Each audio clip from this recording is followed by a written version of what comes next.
찬송가 191장 내가 매일 기쁘게 함께 찬양했으면 좋겠습니다.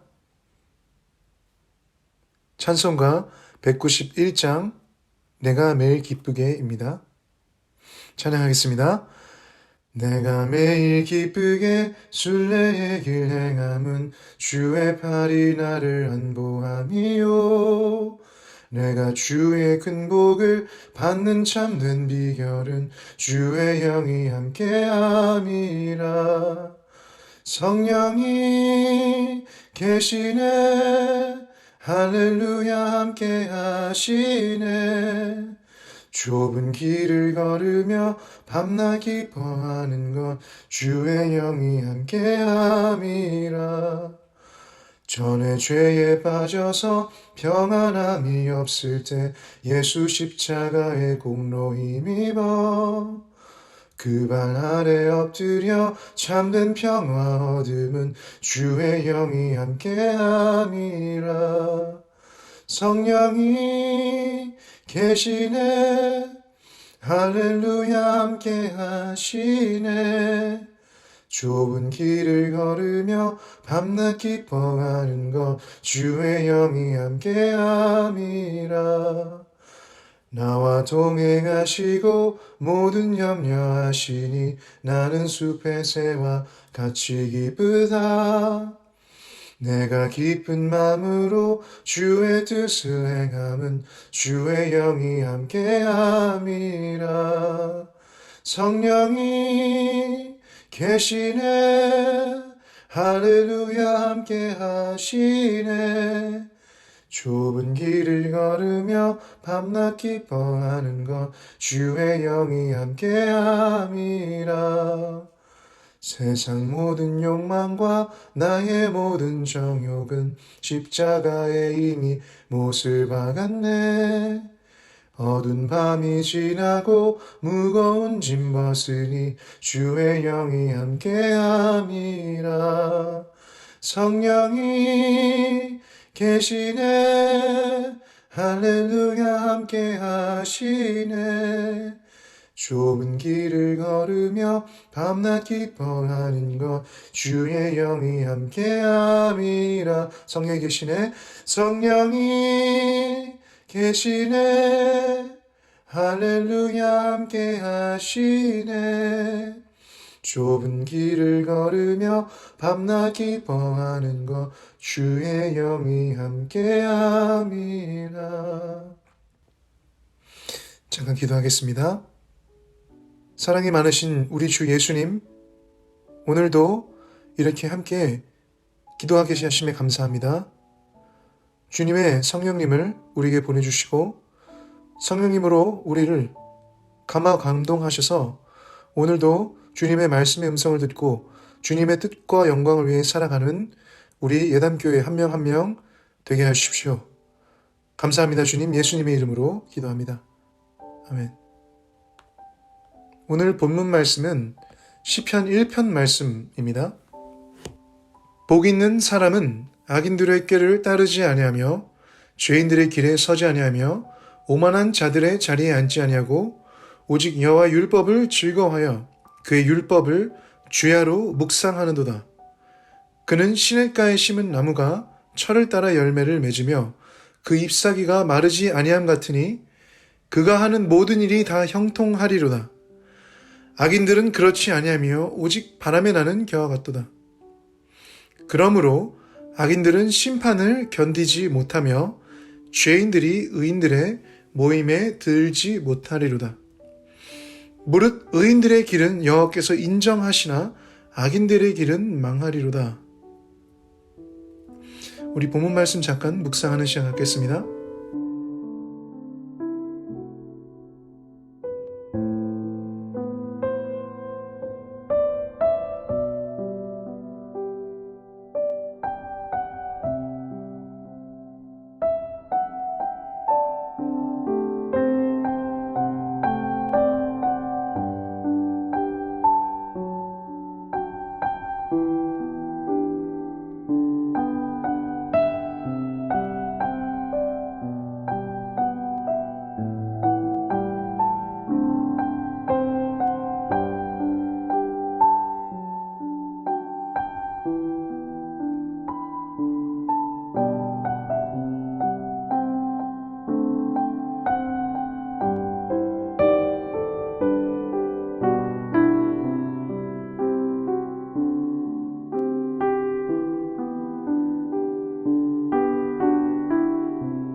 시편 1편은 시편 전체로 우리를 인도하는 개요와도 같습니다.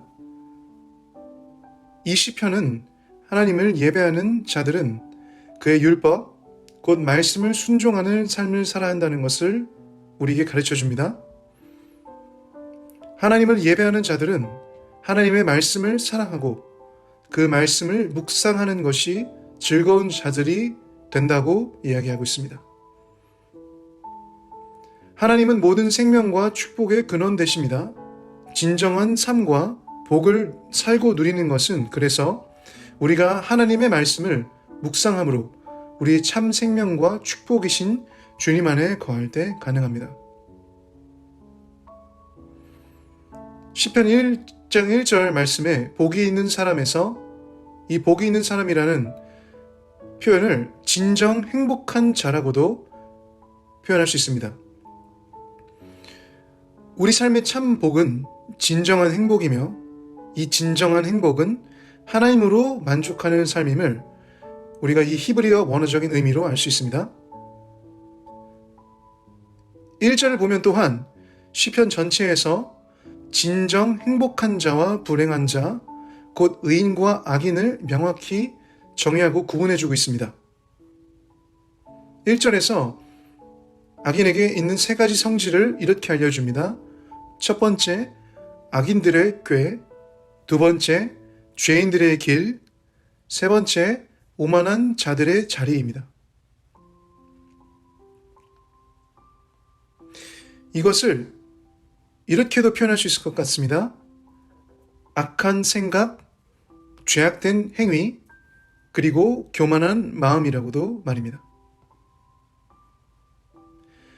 악한 생각과 죄악된 행위, 그리고 교만한 마음, 이 세 가지는 하나님이 싫어하시며 함께 하실 수 없는 성질과 상태입니다. 이 세 가지를 떠나 사는 삶에는 하나님의 말씀과 성령, 하나님의 지혜와 진리가 충만할 수 있습니다. 잠언에 보면 이것들을 하나님이 싫어하신다라고 분명히 적고 있습니다. 이것은 하나님의 성품과 반대되는 것이며 이것과 반대되는 선한 생각, 의로운 행위, 그리고 겸손한 마음이 근본될 때 하나님의 말씀과 지혜는 우리 삶에 더욱 임할 수 있습니다. 이 삶을 금을 얻는 것보다 가치 있게 여기고 구하는 것이 믿는 자의 삶이라고 성경은 이야기해주고 있습니다. 하나님의 말씀을 배워 말씀에서 주의와 경고를 듣는 자는 복이 있습니다. 제가 잠언 16장 16절부터 20절을 읽어보겠습니다. 지혜를 얻는 것이 금을 얻는 것보다 얼마나 나은고 명철을 얻는 것이 은을 얻는 것보다 더욱 나으니라. 악을 떠나는 것은 정직한 사람의 대로이니 자기의 길을 지키는 자는 자기의 영혼을 보존하느니라. 교만은 패망의 선봉이요 거만한 마음은 넘어짐의 앞잡이니라. 겸손한 자와 함께하여 마음을 낮추는 것이 교만한 자와 함께하여 탈취물을 나는 것보다 나으니라. 삼가 말씀에 주의하는 자는 좋은 것을 얻나니 여호와를 의지하는 자는 복이 있느니라. 이 앞서 얘기한 세 가지의 공통적인 본질은 하나님이 아닌 나를 의존할 때 나오는 결과입니다. 시편 기자인 다윗은 그리고 그의 삶은 그와 반대로 하나님을 의존하는 삶이었고 하나님의 말씀을 묵상하여 순종한 삶이었고 그에게 수많은 이해할 수 없는 고난과 역경이 있었지만 하나님 안에서 진정한 생명과 축복, 하나님과의 예배와 관계를 누렸습니다. 그리고 그는 하나님의 말씀의 힘으로 삶을 살아냈습니다. 다윗은 낮과 밤을 가리지 않고 항상 하나님의 법을 즐거워하여 그의 말씀을 읽고 생각하며 마음에 새겼습니다. 그의 삶은 하나님의 말씀을 묵상하는 구도자의 삶에는 반드시 하나님의 계절에 열매를 맺는다는 것을 선포하는데요. 본문 2절과 3절을 제가 다시 읽어보겠습니다. 오직 여호와 율법을 즐거워하여 그의 율법을 주야로 묵상하는도다. 그는 시냇가에 심은 나무가 철을 따라 열매를 맺으며 그 잎사귀가 마르지 아니함 같으니 그가 하는 모든 일이 다 형통하리로다. 이처럼 하나님의 말씀으로 사는 삶은 하나님의 진리에 영혼의 뿌리가 있어 흔들리지 않습니다. 반대로 세상에서 하나님의 말씀 없이 사는 자들은 이 세상에 휩쓸려 어디로 갔는지도 모르는 존재가 되어버릴 수 있다고 이 시편은 말씀하고 있습니다. 하나님께 순종하지 않는 불순종으로 인해 악인된 자들은 심판자이신 하나님의 최후 심판대 앞에서 의인들의 무리에 들지 못하며 영원히 멸망하게 된다고 이 시편은 선포하고 있습니다. 그러나 하나님의 말씀을 순종하여 의롭게 되고 의인으로서 삶을 산 사람들, 곧 하나님의 말씀을 묵상하여 그 말씀을 즐거워하고 그 말씀대로 산 사람들, 주님의 뜻을 순종한 사람들은 하나님의 임재와 동행으로 인한 의인의 삶을 살고 그 심판 가운데 의인의 회중에 들게 된다고 이 말씀하고 있습니다. 제가 5절, 6절을 다시 읽고 우리 잠깐 기도하겠습니다. 그러므로 악인들은 심판을 견디지 못하며 죄인들이 의인들의 모임에 들지 못하리로다. 무릇 의인들의 길은 여호와께서 인정하시나 악인들의 길은 망하리로다. 오늘 이 시간 개인과 가정, 교회를 그리고 한국과 뉴질랜드 사회와 나라를 생각하며 잠깐 기도하고 싶습니다. 이렇게 좀 기도했으면 좋겠습니다. 주 예수님, 저와 저의 가정, 교회와 우리 한국과 뉴질랜드 사회와 나라가 하나님을 믿음으로 하나님의 말씀에 순종하게 해주십시오. 이 세상에서 진정한 생명과 축복을 얻으며 하나님의 임재와 동행함이 있는 저와 저의 가정, 우리 교회와 사회, 나라가 되길 소망합니다. 하나님의 말씀인 성경 말씀을 읽고 생각하며 묵상함으로 매일 주님의 마음과 뜻을 알고 분별하여 우리를 형통함으로 인도해 주시기를 기도합니다.